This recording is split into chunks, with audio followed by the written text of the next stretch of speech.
साथियों, जय भीम, नमो बुद्धाय। आज बाबा साहब डॉक्टर भीमराव अंबेडकर का जन्मदिन है, 14 अप्रैल। आज के दिन 1891 में बाबा साहब डॉक्टर भीमराव अंबेडकर ने जन्म लिया था और 6 दिसंबर 1956 को महापरिनिर्वाण प्राप्त किया था।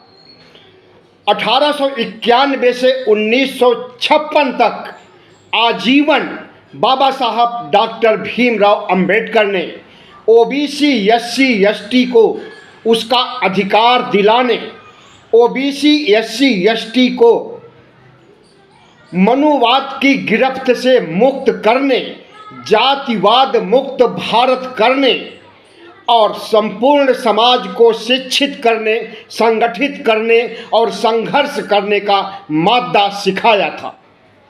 लेकिन आज हम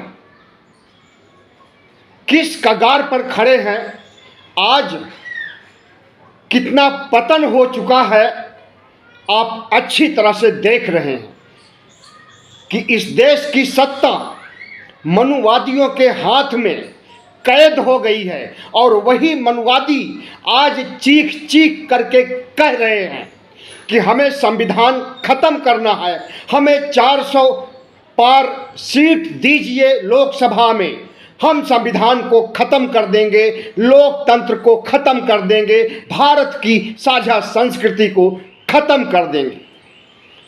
पहले अनंत हेगड़े सांसद ने कहा, जो कर्नाटक का है, भारतीय जनता पार्टी का।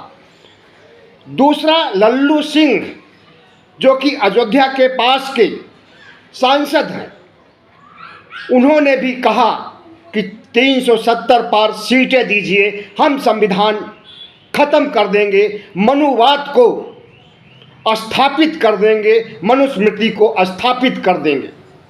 और तीसरी हैं ज्योति मिर्धा, इन्होंने भी स्टेटमेंट दिया है कि भारतीय जनता पार्टी और आरएसएस चाहती है कि संविधान खत्म हो जाए, बाबा साहब डॉक्टर भीमराव अंबेडकर का नामो निशान मिट जाए और इसके लिए हमें 370 सीटें दीजिए, 370 पार 400 पार सीटें दीजिए, तब हम ऐसा करके दिखा देंगे। तो ये 3 सांसद, अनंत हेगड़े, लल्लू सिंह, ज्योति मिर्धा, आरएसएस की जुबान से बोल रही हैं, मोदी की जुबान से बोल रही हैं, भगवा गैंग की जुबान से बोल रही हैं। साथियों, आज हमारा संविधान खतरे में है, लोकतंत्र खतरे में है और इस बात को मैं ही नहीं कह रहा हूं, कांग्रेस प्रमुख मल्लिकार्जुन खड़गे कह रहे हैं, राहुल गांधी कह रहे हैं और तो और भगवा गैंग में शामिल वित्त मंत्री निर्मला सीतारमण के पति पाराकल प्रभाकरन कह रहे हैं कि अगर 2024 का चुनाव भारतीय जनता पार्टी जीतेगी तो संविधान को खत्म कर देगी, लोकतंत्र को खत्म कर देगी और दुनिया का सबसे बड़ा स्कैम, सबसे बड़ा घोटाला चुनावी चंदे का घोटाला है, ऐसा कहना है निर्मला सीतारमण के पति का। तो आज जिस कगार पर देश खड़ा हुआ है, जिस ज्वालामुखी के मुहाने पर बैठा हुआ है, इससे बचने के लिए हमें क्या करना होगा और हम बाबा साहब अंबेडकर के संविधान को किस तरह से बचाएंगे, बाबा साहब डॉक्टर भीमराव अंबेडकर के सपनों को कैसे साकार करेंगे, आज हम इसी पर चर्चा करेंगे और आपसे चाहेंगे कि हमारे चैनल को सब्सक्राइब कर लीजिए, इससे हमें बड़ी ताकत मिलेगी। आज भारत की संस्कृति, राजनीति, सियासत, सब कुछ चौपट हो रही है। 2014 से लेकर के 2024 तक 10 सालों में भारतीय जनता पार्टी की सरकार ने मनुवाद को फिर से स्थापित करने, अंबेडकरवाद को तहस नहस करने के लिए मन बना लिया है और उसी दिशा में आगे बढ़ रही है। और जो तरह तरह की चेतावनियां, धमकियां आ रही हैं, ये आज से नहीं आ रही हैं। हिंदू राष्ट्र बनाने की कस्में वर्षों से खाई जा रही हैं।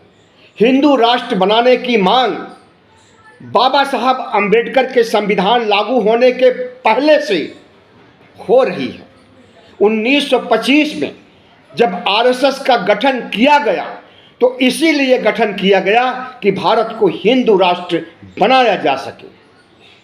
98 सालों तक इनका सपना नहीं साकार हो सका, या यूं कहें कि 2014 तक इनका सपना नहीं साकार हो सका। लेकिन 2014 में आरएसएस के प्रचारक जब प्रधानमंत्री नरेंद्र मोदी प्रधानमंत्री बनते हैं तो आरएसएस को लगा कि अब हम अपने मिशन के करीब हैं, अब हम अपने उद्देश्य को प्राप्त कर सकते हैं और इस भारत की धर्मनिरपेक्षता को तार तार करके इसे राजतंत्र में तब्दील कर सकते हैं, हिंदू राष्ट्र बना सकते हैं, राजा और रानी का पुराना युग वापिस ला सकते हैं।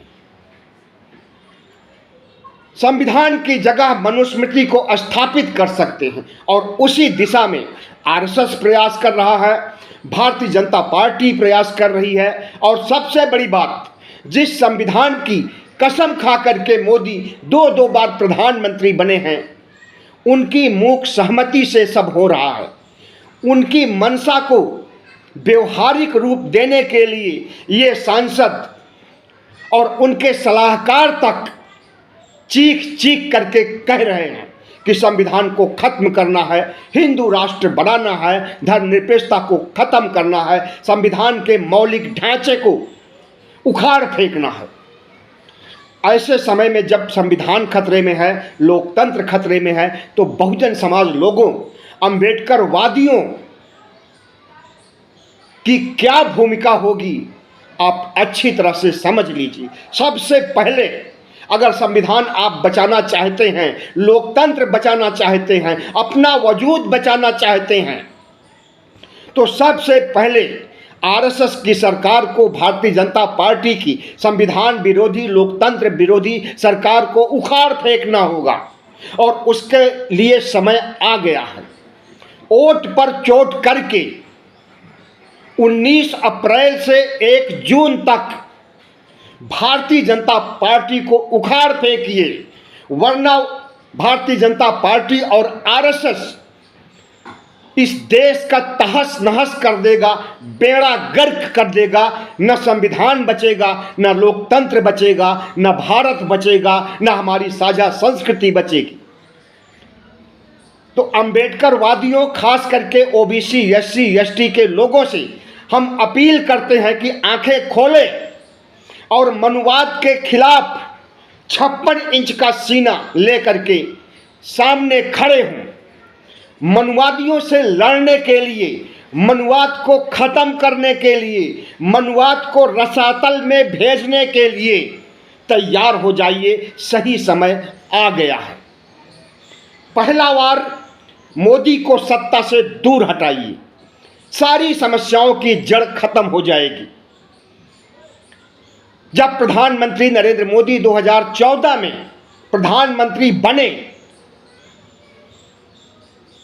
उसी समय से इस देश पर संकट मंडरा रहा है, उसी समय से संविधान पर संकट मंडरा रहा है। जब उन्होंने कहा 2014 में चुनाव जीतने के बाद, शपथ के बाद, कि हम आरएसएस के प्रचारक रहे हैं, आरएसएस के प्रचारक आज भी हैं, आरएसएस के प्रचारक मृत्यु तक रहेंगे, आजन्म आरएसएस के प्रचारक रहेंगे, तो समझ लीजिए कि प्रधानमंत्री नरेंद्र मोदी दूसरे शब्दों में आरएसएस के एजेंडा को लागू करने की बात कह रहे थे। और आरएसएस का एजेंडा क्या है उसे मैं बता चुका हूं, और एक बार सुन लीजिए कि आरएसएस का एजेंडा है भारत को हिंदू राष्ट्र बनाना, उसके लिए संविधान को खत्म करना, संविधान की जगह मनुस्मृति को स्थापित करना, 4000 साल पहले की गुलामी की ओर बहुजन समाज को झोंकना, अल्पसंख्यक समाज को झोंकना, 15% ऊंची जातियों के लोग, ब्राह्मण, क्षत्रिय और वैश्य, ये राज करें हमारे ऊपर और हम इनके गुलाम बने रहें। यही चाहती है भारतीय जनता पार्टी, यही चाहता है आरएसएस और यही चाहते हैं नरेंद्र मोदी, आरएसएस के प्रचारक।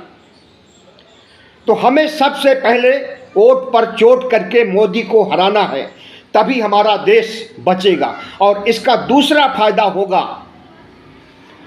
कि एक दलित, बुद्धिस्ट और अंबेडकरवादी प्रधानमंत्री बनेगा। हम मल्लिकार्जुन खड़गे की ओर इशारा कर रहे हैं, जो कर्नाटक के हैं, 83 साल के हैं, 50 साल से राजनीति कर रहे हैं, एक कद्दावर नेता हैं दलित समाज के। आज वह कांग्रेस के प्रमुख हैं। और अगर, क्योंकि राहुल गांधी इनकार कर चुके हैं, एक बार नहीं अनेकों बार, कि हमें प्रधानमंत्री नहीं बनना है। आज से नहीं, 2009 से इनकार कर चुके हैं कि हमें प्रधानमंत्री नहीं बनना है। और दूसरी तरफ प्रधानमंत्री की कुर्सी पर चिपके रहने के लिए नरेंद्र मोदी किस तरह का छद्म राष्ट्रवाद लाते हैं सामने, किस तरह से झूठ का पुलिंदा के रूप में संकल्प पत्र लाते हैं और उसे मोदी की गारंटी कह करके इस देश के 140 करोड़ लोगों को ठगते हैं, धोखा देते हैं। 2 धोखा खा चुके, तीसरा खा सकते नहीं, यह प्रतिज्ञा करनी होगी और नरेंद्र मोदी को बुरी तरह से हराना होगा कि ये 100 सीट के ऊपर नहीं जा सके। अगर ओबीसी, एससी, एसटी के लोग सोच लेंगे तो इन्हीं के 85% वोटों से कोई भी सरकार बनती है और बिगड़ती है। ओबीसी अकेले का 44% वोट प्रधानमंत्री नरेंद्र मोदी को 2019 में मिला था।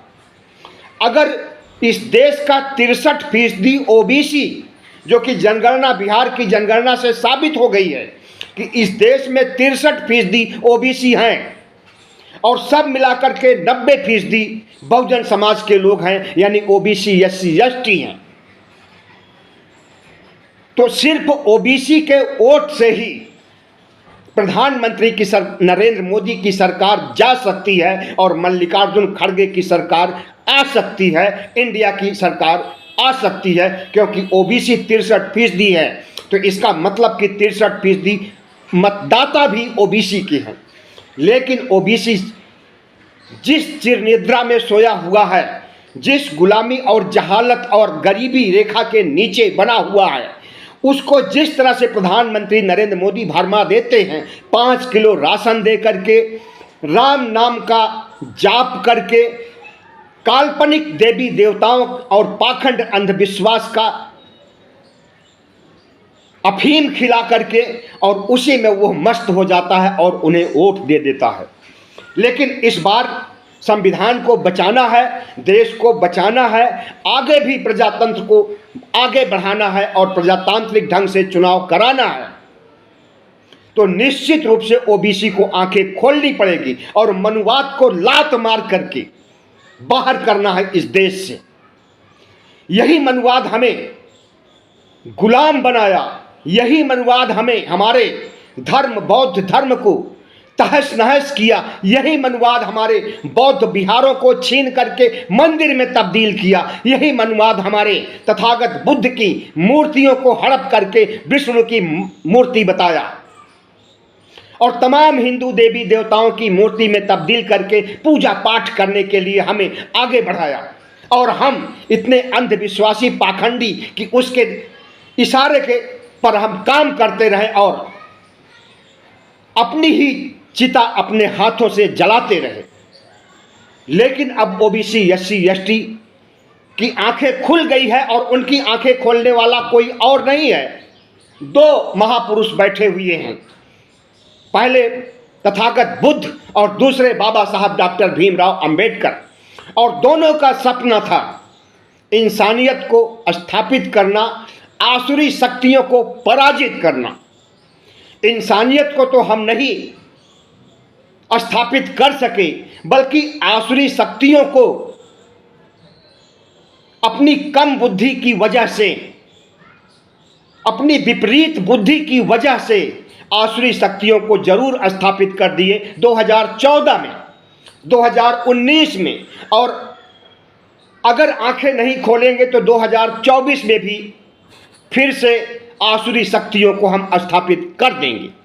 लेकिन नहीं, अगर बाबा साहब के सपनों को साकार करना है, अगर बाबा साहब के विचारों को मानना है, अगर बाबा साहब के सिद्धांतों को अमल में लाना है, तभी आपका वजूद रहेगा और तभी आपका राज आएगा और तभी सामाजिक क्रांति आएगी और तभी व्यवस्था परिवर्तन होगा।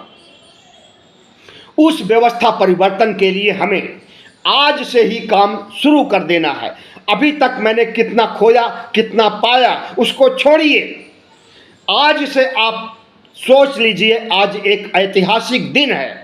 बाबा साहब डॉक्टर अंबेडकर के जन्मदिन 14 अप्रैल 2024 को प्रतिज्ञा कीजिए कि बाबा साहब के सपनों को साकार करने के लिए हमें कम से कम 3 काम करने हैं। पहला, मनुवाद को ध्वस्त करना। मनुवाद और मनुवाद के तहत देवी देवताओं को परित्याग करना। बाबा साहब डॉक्टर भीमराव अंबेडकर ने 14 अक्टूबर 1956 को ही देवी देवताओं के परित्याग के लिए हमें बोला था और उन्होंने खुद इन काल्पनिक देवी देवताओं, मिथकीय देवी देवताओं का परित्याग किया था। हमें सबसे पहले इनका परित्याग करना होगा। और दूसरा, अंबेडकरवाद को अपने खून में बसा लीजिए और अंबेडकर मिशन को, अंबेडकर मिशन क्या है? अंबेडकर मिशन है शिक्षित बनो, संगठित बनो, संघर्ष करो और सत्ता को हासिल करो। जिसकी जितनी भागीदारी उसकी उतनी हिस्सेदारी। ओबीसी, एससी, एसटी, आपको पता है कि आपकी भागीदारी कितनी होनी चाहिए? शायद यह नहीं पता है आपको। तो यह भी नहीं पता है कि आपकी संख्या कितनी है। आज तक ओबीसी की जनगणना इसीलिए नहीं कराई गई कि अगर हाथी को उसके कलेवर, उसके शरीर के, उसके भारी भरकम शरीर के बारे में पता चल जाएगा तो वह दूसरे जानवरों को, यहाँ तक कि शेर को भी जिंदा नहीं रहने देगा। हमें हमारी जनसंख्या से दूर रखा गया। असली आंकड़ा हमारे पास तक नहीं आ सका। लेकिन 1931 में अंग्रेजों ने जनगणना कराई, उससे हमें पता चला कि हमारी आबादी 54% है और उसी के आधार पर 27%, उसका आधा करके दिया गया हमें मंडल आयोग के तहत। आज हमें पता चल गया है बिहार की जनगणना के अनुसार कि हमारी आबादी 54 से बढ़ करके 63% हो गई है, सिर्फ ओबीसी की आबादी। और हमें अब 63% अधिकार भी चाहिए। हमें इस देश की मुख्य धारा में आने के लिए मौका मिलना चाहिए। हमें शासन में, राजनीति में, सियासत में अपनी जनसंख्या के हिसाब से भागीदारी चाहिए। इसके लिए बाबा साहब अंबेडकर ने कहा था कि शिक्षित बनोगे तभी आंखें खुलेगी। आंखें खुलेगी ऐसे ये लोग नहीं देने वाले, संघर्ष करना पड़ेगा और संघर्ष के लिए संगठित होना पड़ेगा। तो ओबीसी, एससी, एसटी शिक्षित कुछ हद तक हो चुके हैं, संगठित होना जरूरी है और लड़ाई लड़ना, संघर्ष करना जरूरी है। और मनुवाद से कैसे लड़ाई लड़नी है उसे बाबा साहब अंबेडकर ने बहुत पहले बता दिया था कि पहले काल्पनिक देवी देवताओं का बहिष्कार कीजिए, उसके बाद बौद्ध धर्म ग्रहण कीजिए जो हमें इंसानियत की ओर ले जाता है, जो हमें विज्ञान की ओर ले जाता है और जो हमें दुनिया में आगे बढ़ने का मादा सिखा सकता है। लेकिन हम बाबा साहब के सिद्धांतों को भूल गए, हम तथागत बुद्ध के सिद्धांतों को भूल गए और मनुवादियों ने जो घुट्टी पिलाई थी उसी पे हम राम नाम, जय श्री राम करने लगे।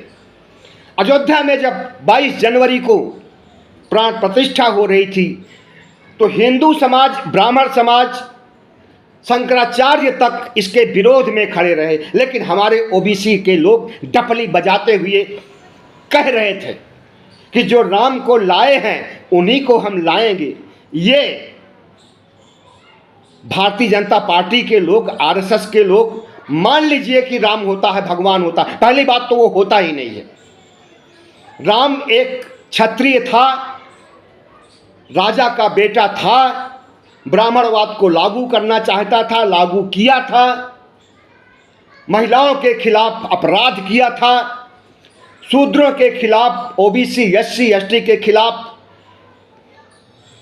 काम किया था, शाम्बूक का वध किया था और ऐसे न जाने कितनी घटनाएं किए था, जिसे कि उसे मरते समय बड़ा अफसोस हुआ, पश्चाताप हुआ और जमुना नहीं सरजू नदी में जाकर के डूब करके मर गया। और उस राम को जिंदा करने के लिए उसकी प्राण प्रतिष्ठा अयोध्या में और उसका समर्थन ओबीसी के लोग करें, बात समझ में नहीं आती है। अगर मनुवाद के चक्कर में, काल्पनिक देवी देवताओं के चक्कर में पड़े रहोगे तो जो आज तरक्की कर गए हो यह भी छीन जाएगी। और इसी को छीनने के लिए संविधान खत्म किया जा रहा है, मनुस्मृति को संविधान की जगह पेश किया जा रहा है और हिंदू राष्ट्र बनाया जा रहा है। तो सबसे पहले ओबीसी एससी एसटी के लोगों को संगठित होना चाहिए और संगठित होने के बाद संघर्ष करना चाहिए, लड़ाई लड़नी चाहिए, तब जाकर के उन्हें उनका हक अधिकार मिलेगा। ओबीसी की जनगणना फिलहाल भारतीय जनता पार्टी कभी नहीं कराएगी, अगले 100 सालों में भी नहीं कराएगी। तो जो कराने के बात कर रहा है कम से कम उसको जिता दीजिए। अगर वो जीतेगा तो आपका आदमी दलित बुद्धिस्ट अंबेडकरवादी प्रधानमंत्री बनेगा, पक्का हो गया है। अब कोई नीतीश कुमार नहीं है जो कि राह में रोड़े बनेगा प्रधानमंत्री पद के लिए। ममता बनर्जी भी नहीं है, वो तो पहले ही इनकार कर चुकी हैं और मल्लिकार्जुन खड़गे की पेशकश कर चुकी हैं। अखिलेश यादव कुछ सीटें लेकर के प्रधानमंत्री नहीं बन सकते हैं और अभी उनकी उम्र भी नहीं है प्रधानमंत्री बनने के लायक। अगर किसी की उम्र है, अगर किसी को तजुर्बा है, अगर किसी की 50 साल की सियासत है और कोई अंबेडकरवादी है, कोई दलित है, कोई बुद्धिस्ट है, तो वो खड़गे हैं। खड़गे को जिताने के लिए और व्यवस्था का परिवर्तन करने के लिए, मनुवाद के सफाए के लिए भारतीय जनता पार्टी को हराना है। तभी हमारा देश बचेगा, तभी हमारी संस्कृति बचेगी, तभी हमारा संविधान बचेगा, तभी हमारा लोकतंत्र बचेगा, तभी हमारे सभी धर्म बचेंगे।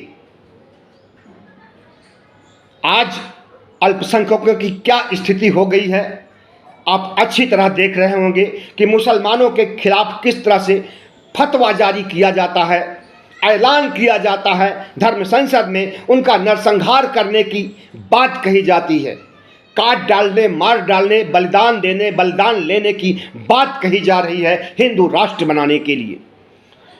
तो इस राष्ट्रीय संकट की घड़ी में ओबीसी एससी एसटी के लोगों, अंबेडकरवादियों, सबसे यही अपील है कि बाबा साहब के सपनों को साकार करने के लिए एकजुट हो जाइए और आसुरी शक्तियों को हराइए और संविधान और देश की रक्षा कीजिए। तभी अंबेडकरवाद आगे बढ़ेगा, तभी बाबा साहब का सपना आगे बढ़ेगा। बहुत बहुत धन्यवाद। एक बार फिर से जय भीम, नमो बुद्धाय।